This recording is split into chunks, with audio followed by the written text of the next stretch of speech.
గమనించాలి. ఇక్కడ 2 మాటలు కనబడుతున్నాయి కదా, ఈ 2 మాటలు గొప్ప సత్యాన్ని మనకు తెలియచేస్తాయండి. ఇంతకీ ఏమిటా సత్యము అని అంటే, ప్రార్థనలు వాటిని వల్లించిన వారి కంటే ఎక్కువ కాలం జీవిస్తాయి. కొన్ని ప్రార్థనలు తరాలు జీవిస్తాయి, మరికొన్ని ప్రార్థనలు యుగాలు జీవిస్తాయి, ఇక కొన్ని ప్రార్థనలు ఈ లోకమున్నంత కాలం జీవిస్తూనే ఉంటాయి.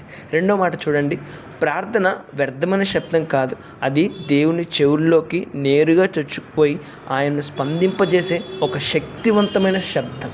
ఒకసారి ఆలోచన చేద్దామండి. ప్రార్థన ఎక్కువ కాలం నిలుస్తుంది.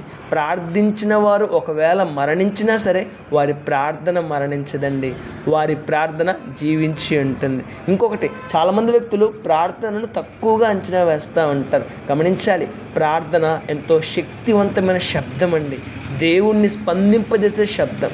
కాబట్టి మనం ప్రార్థన చేసేటప్పుడు ఈ సత్యాలు తెలుసుకొని నమ్మకంతో, విశ్వాసంతో, దేవునిపై ఆధారపడుతూ ప్రార్థన చేద్దాం.